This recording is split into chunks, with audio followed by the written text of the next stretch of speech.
मैं अंकित आखिरी बेंच से। और आज हम पढ़ेंगे कैलकुलस। पिछले चैप्टर में पिछली वीडियो में हमने देखा कि हम लोगों ने ट्रिग्नोमेट्री के बेसिक्स देखे, अलजेब्रा के बेसिक्स देखे जिसमें logarithm, quadratic equation, binomial theorem पढ़ी। फिर हमने कोऑर्डिनेट ज्योमेट्री के बारे में पढ़ा। तो ये कुछ बेसिक मैथमेटिकल टूल्स थे। इसके बाद अगला जो बेसिक मैथमेटिकल टूल है वो है कैलकुलस। ठीक है, तो यानी कि अब हम पढ़ेंगे कैलकुलस के बारे में। कैलकुलस में दो मेन टॉपिक हैं, डिफरेंशिएशन एंड इंटीग्रेशन। अपने दोनों को एक एक वीडियो में कवर करेंगे और ये जो वीडियो है वो है डिफरेंशिएशन के बारे में। तो चलो शुरू करते हैं डिफरेंशिएशन। पहले समझते हैं डिफरेंशिएशन है क्या चीज़। तो मान लिया मैंने कोई y equal to f x एक फंक्शन है, यानी कि जो y की वैल्यूज है वो x पे डिपेंड कर रही है।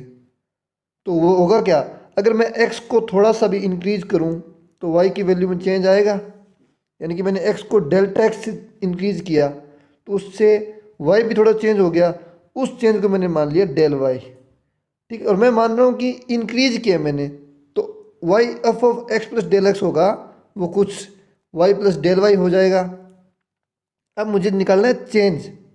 तो वो चेंज कैसे निकालूंगा मैं, इस y को इस साइड ले जाऊं तो ये इधर जाके माइनस वाई हो जाएगा, और उस माइनस वाई को मैंने पुट कर दिया y equal to f x है तो एफ एक्स के रूप में। तो मुझे डेल वाई की जो वैल्यू मिली वो मिली F of x plus del x minus F x. ये मुझे चेंज इन y की वैल्यू मिल गई जब मैंने x में चेंज किया। और इसी चेंज को अगर मैं चेंज इन x से डिवाइड कर दूं, del y by del x, और इस साइड भी उस इक्वेशन से डिवाइड कर दूं, तो ये मुझे rate of change of y मिल गया। इसे कहते हैं average rate of change of y with respect to x। वो इस एक्सप्रेशन से मिलता है। तो यहाँ तक हमने देखा कि रेट ऑफ चेंज ऑफ जो y है विद रिस्पेक्ट टू x वो इस एक्सप्रेशन से शो हो रहा है। और अगर ये चेंज इन x जो है, डेल x जो है वो बहुत ही स्मॉल हो जाए, यानी कि बहुत ही कम हो गया, टेंड्स टू जीरो हो जाए, तो क्या होगा। तो हम देखेंगे कि जो डेल वाई और डेल एक्स है ना, वो d y by d x में चेंज हो जाएगा, और उसी को अपने कहते हैं derivative of y with respect to x. Basically इससे हम यही समझे कि डेरिवेटिव जो है वो change of y with respect to x दिखाता है व्हेन एक्स में बहुत ही माइन्यूट सा चेंज आए, बहुत ही कम चेंज आए। ठीक है, टेंड्स टू जीरो चेंज आए अगर एक्स में, तो वाई पे इसका क्या इफेक्ट पड़ता है किसी y equal to f x function में, तो वो अपने पता चल करते हैं डेरिवेशन से।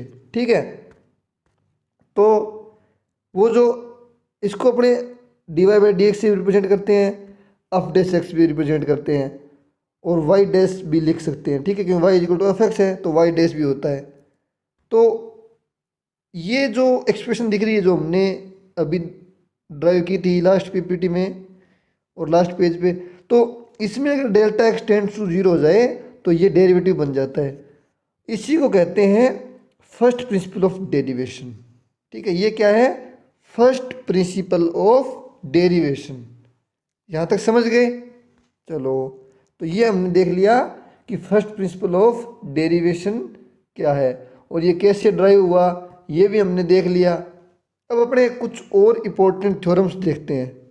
ठीक है, तो कांस्टेंट का डेरिवेटिव हमेशा जीरो होता है, क्योंकि कांस्टेंट में चेंज आएगा नहीं। अगर अपने किसी भी मतलब डाटा में चेंज करें, एक्स में कुछ भी चेंज कर लें, सी कांस्टेंट है वो एक्स पे डिपेंडेंट नहीं है, तो एक्स में चेंज करने पर कांस्टेंट चेंज आने वाला नहीं है, तो रेट ऑफ चेंज ऑफ सी जो होगा वो जीरो हो जाएगा। तो इसीलिए कांस्टेंट का जो डेरिवेटिव होता है वो जीरो होता है। अच्छा, अगर y जो फंक्शन है वो x raise to power n की फॉर्म में हो तो क्या होगा, तो उसका डेरिवेटिव होता है power into x raise to power n minus one, यानी पावर माइनस वन। ओके, फिर उसके बाद जो थर्ड फॉर्म है कि constant into some function of x हो, तो क्या करेंगे अपने, इजी है कि कांस्टेंट जो है उसका डेरिवेटिव होगा नहीं, वो डायरेक्ट बाहर आ जाता है, और जो फंक्शन है उसका अपने ड्राइव कर लेते हैं। ठीक है, तो कांस्टेंट जो है वो बाहर आ गया और पी एक्स का फंक्शन है वो अपना रह जाएगा यूं का यूं, उसका अपने डेरिवेटिव कर लेंगे, जो भी फॉर्म वो होगी वो।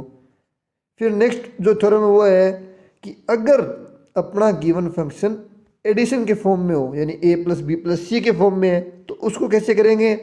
इजी है, सबका इंडिविजुअल डेरिवेशन कर लेंगे और उनको ऐड कर लेंगे। एडिशन में डायरेक्ट होता है। फिर नेक्स्ट जो थ्योरम है वो है मल्टीप्लिकेशन की, कि मल्टीप्लिकेशन में कैसे करेंगे? मैंने मान लिया y फंक्शन है वो u डॉट वी के फॉर्म में है, और u और v दोनों ही x के फंक्शन है, यानी कि function of x into function of x के फॉर्म में है। तो dy बाई डी एक्स कैसे होगा? याद रखना हमेशा, first function into derivative of second plus second function into derivative of first. इसको ऐसे भी लिखते हैं u v dash plus v u dash, जब u डॉट v के फॉर्म में हो। तो समझ नहीं आ रहा तो अपने आगे एग्जांपल्स देखेंगे, उनमें और समझ आ जाएगा। अगर डिवीजन के फॉर्म में यानी n बाई डी और दोनों न्यूमरेटर और डिनोमिनेटर दोनों x के फंक्शन हैं, तो d y by d x कैसे निकालेंगे? N d dash minus d n dash divide by n square. ये इसके जैसा ही ऊपर वाला, तो बस साइन चेंज हो गया, इसका न्यूमरेटर और डिनोमिनेटर में एन स्क्वायर ऐड हो जाएगा। तो इससे अपने जब डिवीजन की फॉर्म में हो फंक्शन तब डेरिवेशन करते हैं। अच्छा, y is equal to p rest power n something है, ठीक है, और अपने निकाल लें d y by d x, तो होता क्या है? D y by d x is equal to n p rest power n minus one, तो फॉर्मूला लग गया, इनटू उस फंक्शन का डेरिवेटिव हो जाता है। इसको कहते हैं chain rule, chain rule of derivative. Chain rule derivative क्या कहता है कि अगर कोई गिवन फंक्शन है, अपन उसके मेन फंक्शन का अगर डेरिवेशन निकाल रहे हैं, तो वो खुद फंक्शन का डेरिवेटिव उसके प्रोडक्ट में आता है। ओके, एग्जांपल से देखते हैं, चलो क्या कह रहा है ये, कि मान लो y is equal to 2x plus 2x square की होल स्क्वायर है। इस पूरे को मैं p मान लूँ, तो y is equal to p rest power 2 हो जाएगा, ठीक है। और p जो है वो x का फंक्शन है, तो इसका डेरिवेशन क्या आ जाएगा? D n rest power p rest power minus one, तो n into p rest power minus one से तो ये मिल गया, into d p by d x, ठीक है। इसका derivative x two plus 4x, ठीक है। तो ये हो गया चेन रूल का जो यूज है वो कैसे होता है, समझ में आ गया यहाँ तक। नेक्स्ट जो चीज़ है वो याद रखने वाली चीज़ है, derivatives of trigonometrical and logarithmic functions. इसमें क्या क्या है? साइन एक्स का डेरिवेटिव होता है कोस एक्स, कोस एक्स का होता है minus sine x, tan x का डेरिवेटिव होता है सेक स्क्वायर एक्स, और कोट एक्स का डेरिवेटिव होता है minus cosec square x. Sec x का डेरिवेटिव होता है सेक एक्स टेन एक्स, और कोसेक एक्स का होता है minus cosec x cot x.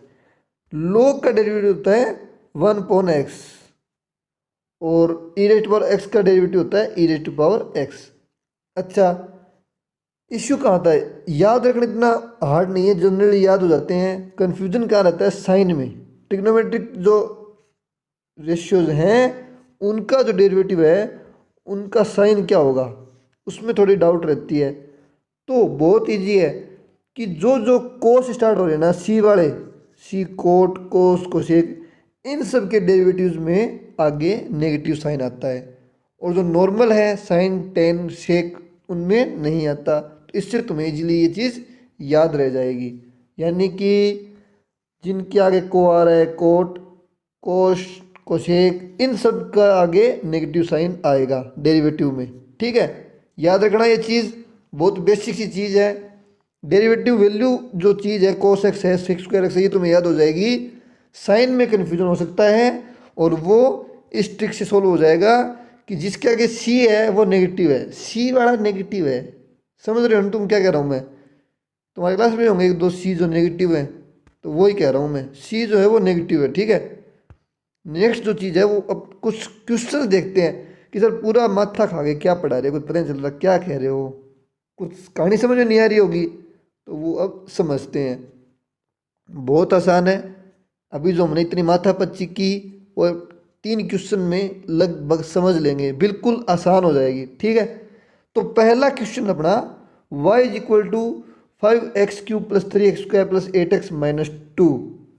अच्छा, तो भाई साहब ने क्या किया, अलग अलग फंक्शन एडिशन के फॉर्म में दे दिए हैं। तो y of A plus B plus C plus D हो जाएगा। तो कैसे करेंगे, y dash is equal to इसका डेरिवेटिव, इसका डेरिवेटिव, एट एक्स का डेरिवेटिव और -2 का डेरिवेटिव। टू तो भैया ठहरा कांस्टेंट, ये तो बदलने वाला है नहीं, तो इसको तो अपने सीधा ही 0 कर दो। जो 8 गया वो डूब गया, ठीक है, ये 8 मैं नहीं बदलूंगा, ये डूब गया, 0 हो गया, छोड़ो बात खत्म। नेक्स्ट क्या था, first function constant into x cube. Constant बाहर आएगा कि नहीं आएगा, एंटर है, उठा के बाहर फेंको, फेंक दिया, क्या हुआ 5 into derivative of x cube divide plus, यहाँ भी 3 एंटर रहा था, इसको उठा के बाहर फेंको, और यहाँ 8 एंटर रहा है, कांस्टेंट है, उठा के बाहर फेंको, सब बार अपने डेरिवेटिव्स आ गए। अच्छा, एक्स क्यूब का डेरिवेटिव क्या होगा, x raise to power n का क्या होता है, n x raise to power n minus one, ये 3 into x raise to power n minus one. तो ये इसका डेरिवेटिव आ गया 5 into 3 into x raise to power 3 minus one, नहीं 15x स्क्वायर। इसका क्या होगा 2 into x to power 2 minus one यानी 1, ये हो गया 6x। और 8 इंटू इसका क्या 1 into x to power 1 minus one 0 यानी 1, 8 इंटू 1 1। तो ये अपना फाइनल डेरिवेटिव आ गया इसका, y is equal to 5x cube plus 3x square plus 8x minus 2 का डेरिवेटिव है 15x square plus 6x plus 8। समझ में आ गया, इजी था बिल्कुल। अच्छा, अपना सेकेंड क्वेश्चन है y is equal to x dot cos x. बहुत ही इंटरेस्टिंग चीज़ देखो, दो फंक्शन दिख रहे हैं क्या, x और कोस एक्स। अच्छा, दोनों x के डेरिवेटिव x के फंक्शन है, बिल्कुल है।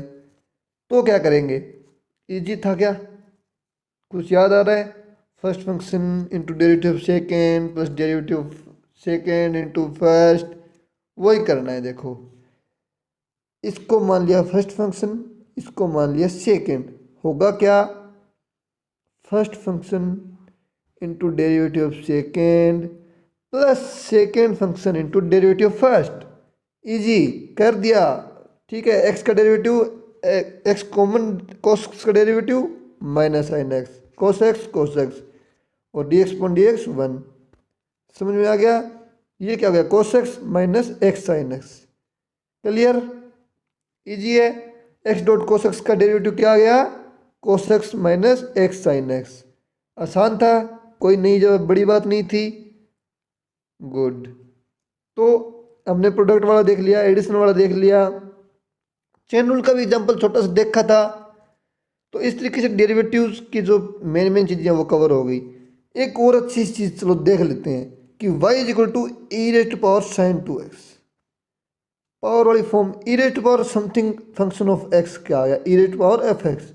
तो इसको कैसे सोल्व करेंगे, इसको सोल्व करेंगे अपने चेन रूल भी लगाएंगे और ये एक्सपोनेंशियल फॉर्म इसका भी यूज़ करेंगे।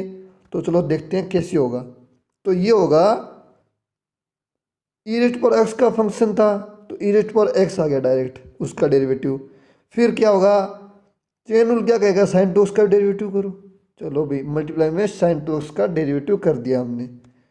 तो ये हो गया e raise to power sine 2x dot sine 2x का डेरिवेटिव हो जाएगा यहाँ पे कोस 2x, ठीक है।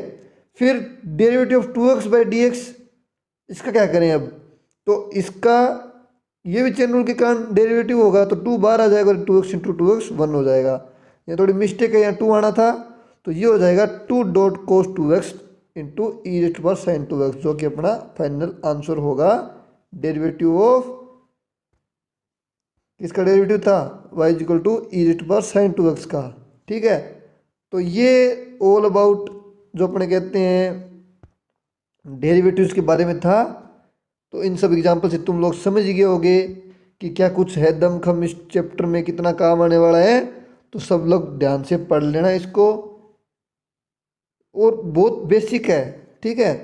2 dot cos 2x dot e raise to power sine 2x, ये इसका फाइनल आंसर है। गलती कहाँ भी तुम लोग देख लेना, समझ में आ जाएगा। तुम लोग गलती मत करना कहीं पे भी। और अगली वीडियो में अपने मिलेंगे इंटीग्रेशन के साथ। Thank you, have a nice day. आखिरी बेंच के चैनल को सब्सक्राइब कर लो।